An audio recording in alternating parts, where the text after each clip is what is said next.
must become a better individual. You must become selfless. There is no such thing as a selflessness at all. Even the demand to be a selfless individual is born out of the demand to remain a selfish individual. He is only exploiting us, telling us that he is a selfless person. I am a selfish man. So I feel sorry and feel miserable because he is a selfless man. He is just talking about selflessness. But he is as selfish as anybody else in this world. So are there any easy answers for our problems today? What are the problems? I don't see any problems. All is right with this world. I don't see anything. When once the demand to bring about a change in you comes to an end, the demand to change the world also comes to an end. As far as I am concerned, I don't care what they call me. I am not in conflict with this society at all. I am not in conflict with the value systems we have today. And why is it that these people want to fit themselves into that value system? And why they cannot fit themselves into the value system? I know the whole value system is rotten. And at the same time, why I am not in conflict with that value system? Why you are in conflict with that system? You are a lawyer. I will never initiate any legal procedure to get anything from you. You can call me up in the court saying that I committed something which endangers the society. That's an illegal action.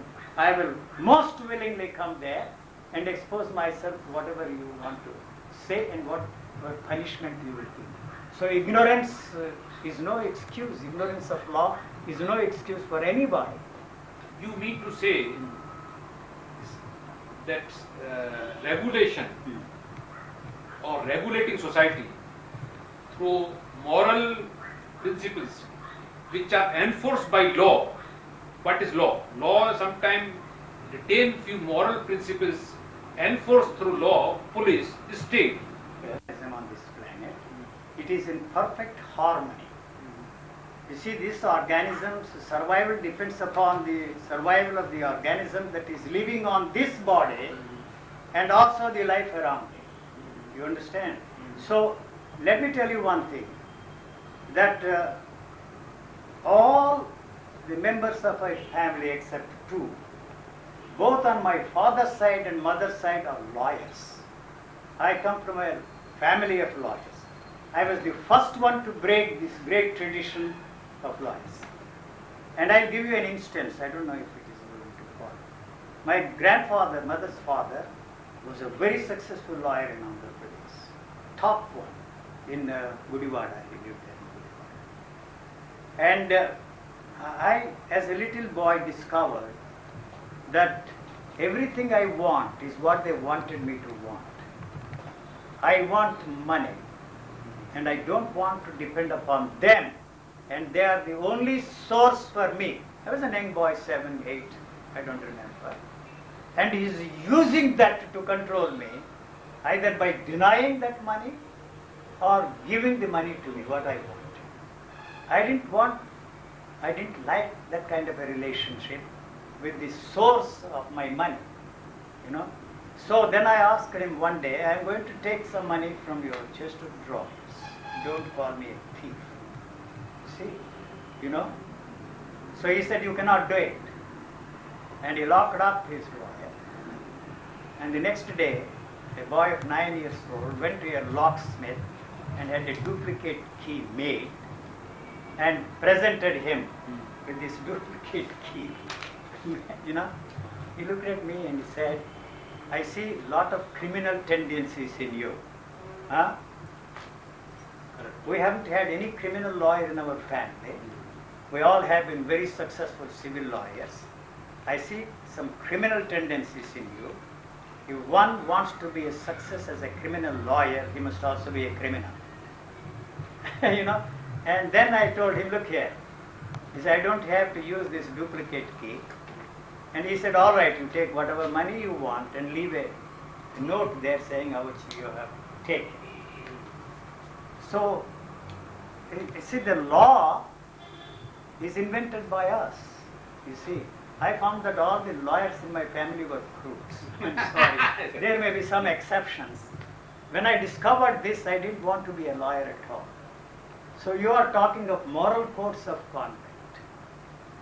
The religious Because people, the law is nothing but moral principles. extension, the warty outgrowth of the failed moral codes of conduct. Or social engineering. Law is social engineering. I don't want to use high-sounding words and phrases because the religious man put a policeman inside of you.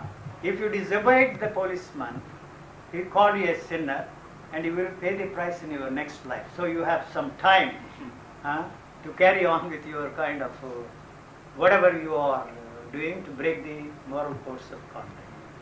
We have in our modern day society a policeman. The policeman is outside there. He can easily be corrupted. You know, if he fails, there is an army there. If the army fails, there is always other weapons to control me. So how is law different from that? Supposing I said this several times before, I am never tired of repeating this. You give a judgment. You haul me up saying that I am a thief. All right, you punish me. Or I occupy this house and claim that this is my property. So you take me to the court and tell me, get out of that place. If you don't do it, I will use force and throw you out. So ultimately it is the force that we have to use to control people, to make them do the things we want them to do the way we want them to do. So how is this different? I am not against the legal codes of conduct. I know a lot more about them than most people do because I grew up in a family of lawyers. You know. So what do we do with this? Why are we so concerned about the legal institutions? Tell me. Why the judge's decision based upon the precedents is something extraordinary? These are all clever bastards, I'm sorry, trying to prove that he's more intelligent than the adversaries. I'm not against that law or any such thing. You mean to say that nothing like independence of judiciary, or you mean judiciary is not so important institution? Yes, not at all. Keep people at peace, at harmony. Yes. I think am I correct? No? Yes, you are. If religion failed totally, what makes you think that law I agree. is enforced on us through force is going to succeed? Yuji, this is my experience of 24 years. Yes. I'm in practice, right from district court, taluka courts to Supreme Court I have appealed. And fortunately, unfortunately, I'm president of one regional organization of Asia Pacific region. I have full agreement with you that this whole judicial institution or legal institution or legislature is nothing but False it is. And it has not achieved anything. Yeah, we give some dignity to it and make it sacrosanct what religion has failed to achieve. Correct. And this is always your decisions, your judgments are backed by force. No? Yeah, correct. Yes. Yeah, correct. And I agree with you this thing. Similarly, So as such society is pluralistic society is enforcing certain things on individuals. Similarly, the state through judiciary or enforcing this machinery is using judiciary also for enforcing certain things which they think they are.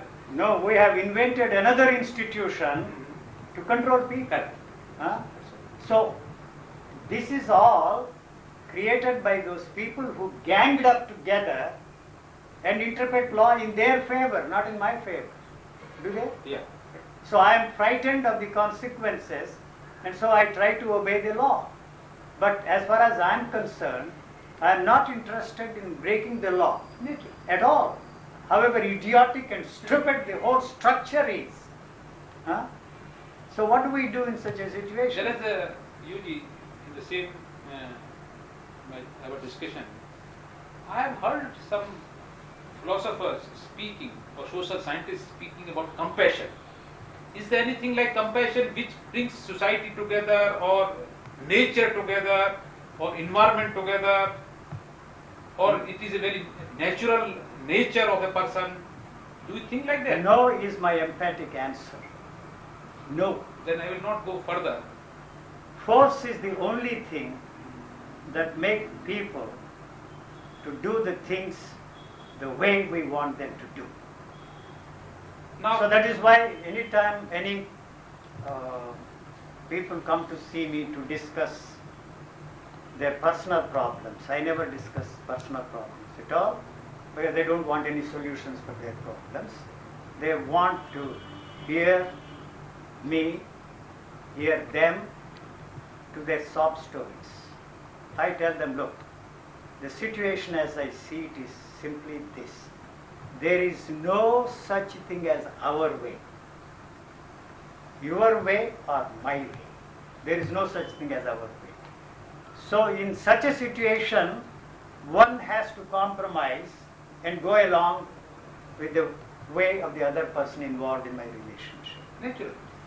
You remember when Gandhi talked of, the inner voice. Inner voice dictated me to start this movement, non-violent movement. And all his non-violent movements ended up in violence. You like it or not? It happened historically. It happened, that is history.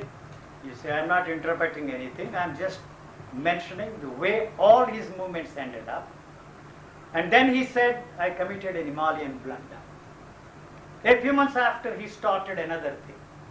And people asked him, why you are doing the same thing? This time also is the same inner voice speaking to you to start another movement? He said, life is a series of compromises. He was a very clever fellow, you see. And so that is the way, you see, they force these things on us, and they exploit the gullibility and credulity of the people. Whether it is a religious man, or a politician, or a psychologist, or a scientist, or a doctor. You see, the doctors may not like what I am going to say now. I always say that, look here, the modern, the medicine is nothing but a warty outgrowth of the witchcraft. And the doctors we have in our midst today are nothing but witches, modern day witches. They are not ready to listen to that, and they tell you that this fellow is talking some gibberish. But it is not gibberish. All this medication that you are giving it to this living organism is destroying the innate capacity of the body to take care of itself. The innate thing it is born with is destroyed by the medication. But we are all paranoid people. In America, you see all these commercials. They say 9 out of 10 doctors. It used to be 3 out of 4. And I tell those people, you just forget the 10th one and ignore the 9 doctors. They can be bought, these doctors. So we all fall for these commercials, you see. What do we do in such a situation? Individually, there isn't a damn thing that you can do. Collectively means you become the enemy of the whole nation. Individuals too, you see, because it is disturbing the status quo. What people are interested To maintain the status quo. is to maintain the status quo. Anything that becomes a threat to the status quo is dubbed as the enemy of the state or the enemy of the individuals. You see, now I will come to an area which is related but little specific, little different.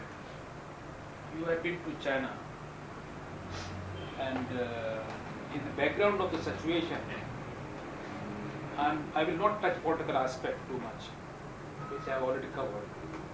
That United States, West European countries, developing countries, and remaining countries, they all are looking to China for 2-3 reasons, like its population, its size, its culture, whatever you call culture, traditions or whatever you call, the way of living or whatever, and the economic progress.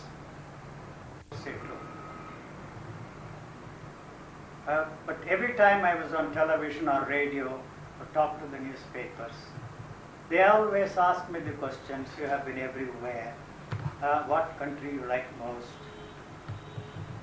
I said I've been everywhere in the world except China. And I happened to be in Hong Kong and suddenly decided that I should drop that rider that I have been everywhere except China and see for myself. What impressed me most in that country, I have never been impressed or fooled by anything that we read in these magazines in the media outside China. What impressed me most there was Mao Zedong succeeded in destroying this stranglehold of Confucius in that country. That was a remarkable achievement.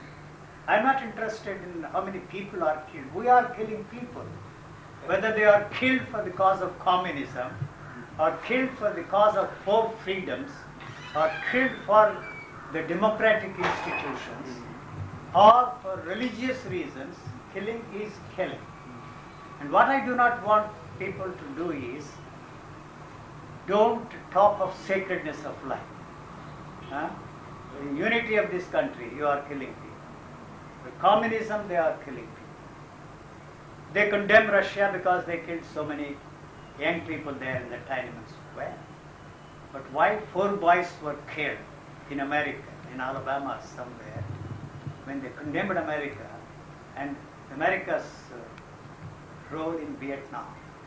So whether you kill 4 or 4,000 or 4 million, it really doesn't impress me at all. So what impressed me most was that they have succeeded in a strange way in eliminating the stranglehold of Mao Zedong.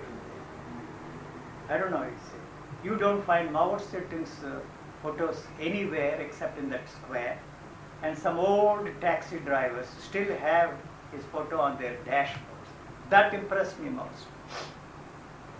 And another thing is, I am not interested in any political system, in any religious stuff that they are dishing out, as long as people are not fed and clothed and sheltered. Yes. I am not impressed by anything they are telling me. At least to that extent, communistic systems succeeded in feeding them. At what cost is a different matter. You may think that they killed so many people, Stalin killed so many people. That doesn't impress me at all. We have no right either for humanitarian reasons or for religious reasons or any reason that you can come up with to allow a person to starve and deny him the basic things, shelter and clothing. I'm not impressed by anything else. So how you are going to achieve that goal? We have been brainwashed to believe that they are going to achieve this goal. When one generation is finished here in this country, and they are all on the increase today, and you are giving me all the statistical figures, you have opened the door to let market economy or whatever, I'm not even familiar with those phrases, into this country. But it is not going to be anything different at all. You know, you always say that you are pessimistic, you are this, that and the other. That's an easy way out for the people. Instead of looking at what I am trying to focus. So I am only interested in focusing certain things. I am not swayed by anything they say about their solutions. They are offering to change the whole face of the earth. It has not succeeded so far, and I have no illusions that they are going to succeed in the next century. Coming up is going to change the face of the earth. In morning you spoke one subject about marriage institution, what you observed in China. Number 2, you spoke that Chinese way of life is different than other developing countries, because China is also part of developing countries and it has a long, whatever you call religious heritage or cultural heritage, whatever. But how it is able to not respecting social institutions like marriage, where I find most of the Asian countries are recognizing and making it legal also or constitutional. You know, in these divorce courts, you know that they use children. Thousands of days are lost. They use children. Huh? They use property. They use everything to exploit the other individual from getting what they want. You understand? So it's the mother that has the right to have the children, as I see. You know? So, why you want to deny that basic thing?